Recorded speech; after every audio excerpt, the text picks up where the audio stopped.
આજે મહાત્મા ગાંધીજીનો જન્મદિવસ છે. પોરબંદર મહાત્મા ગાંધીજીના જન્મસ્થાન કીર્તિ મંદિર ખાતે સર્વધર્મ પ્રાર્થના સભાનું આયોજન કરવામાં આવ્યું. રાજ્યના મુખ્યમંત્રી ભૂપેન્દ્ર પટેલ આજે સર્વધર્મ પ્રાર્થના સભામાં આપી હાજરી. કીર્તિ મંદિર ખાતે સર્વધર્મ પ્રાર્થના સભામાં સ્થાનિક નેતાઓ અને નાગરિકો પ્રાર્થના સભામાં જોડાયા. દર વર્ષની જેમ આ વર્ષે પણ પ્રાર્થના સભામાં મુખ્યમંત્રીની હાજરી રહી. સત્યના વિજયના પર્વ વિજયાદશમીની સૌને ખૂબ ખૂબ શુભકામનાઓ. એવા જ સત્યના પૂજારી મહાન યુગ પુરુષ રાષ્ટ્રપિતા મહાત્મા ગાંધીજીની જન્મ જયંતિએ તેમની દિવ્ય ચેતનાને પણ કોટી કોટી વંદન કરું. મહાત્મા ગાંધીજીને યાદ કરતા જ આપણી નજર સમક્ષ એક સેવાભાવી સંત, અહિંસાના ઉપાસક, અદના વિશ્વબાળોનું ચિત્ર ઉપસી આવે છે.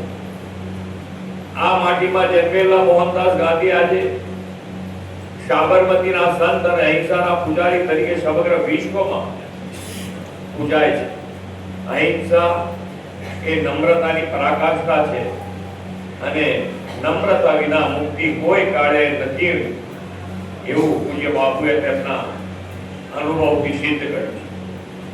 પૂજ્ય બાપુએ સ્વરાજ અપાવ્યું અને અંત્યોદય, ગરીબ તથા ગામડાના ઉત્થાન માટેની આલેખ જગાવી.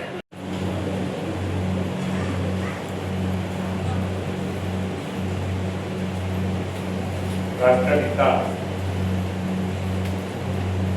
પૂજ્ય મહાત્મા ગાંધીજીની જન્મ જયંતિના અવસર પર યોજાયેલી આજની સર્વધર્મ પ્રાર્થના સભામાં આપણી સૌની સાથે ઉપસ્થિત મારા સાથી મંત્રી શ્રી કુંવરજીભાઈ બાવળિયા, પૂજ્ય ભાઈ શ્રી રમેશભાઈ ઓઝા, પોરબંદર જિલ્લા પંચાયતના પ્રમુખ શ્રી પરબતભાઈ પરમાર, મારા સાથી ધારાસભ્ય Shri Arjunbhai Morvadiya,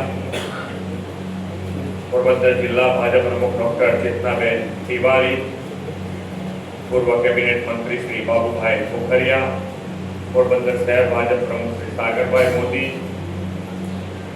flag officer commanding Gujarat naval area rear admiral Shri Satish Vasudev. સ્વરાજ માટે સ્વદેશીનું આંદોલન દેશમાં ઊભું થયું હતું. એ જ પ્રમાણે સમૃદ્ધ ભારત આત્મનિર્ભર ભારત માટે આપણે સ્વદેશીને અપનાવવાનું છે. આજના દિવસે આપણે સંકલ્પ કરીએ, દેશમાં બનેલી સ્વદેશી વસ્તુઓનો ઉપયોગ કરીશું.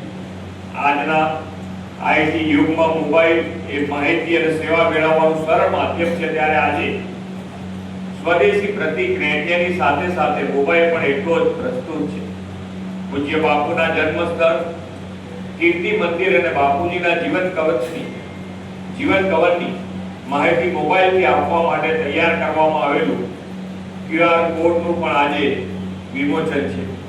અહીં આવનાર પ્રવાસીઓને મહાત્મા ગાંધીજીના જીવન પ્રસંગ, જન્મ સ્થળની વિગતો આંગળીના ટેરવા પર મળી રહે તે માટે આ નવી સુવિધા ઉપયોગી બનશે. દેશને ગુલામીમાંથી મુક્તિ અપાવવા અંગ્રેજો શાસનથી સ્વચ્છતા ક્ષેત્રે ક્રાંતિ આવી છે. નાના બાળકોથી લઈને વડીલ, વૃદ્ધ અને દરેક વ્યક્તિ સત્યાગ્રહી બન્યા છે.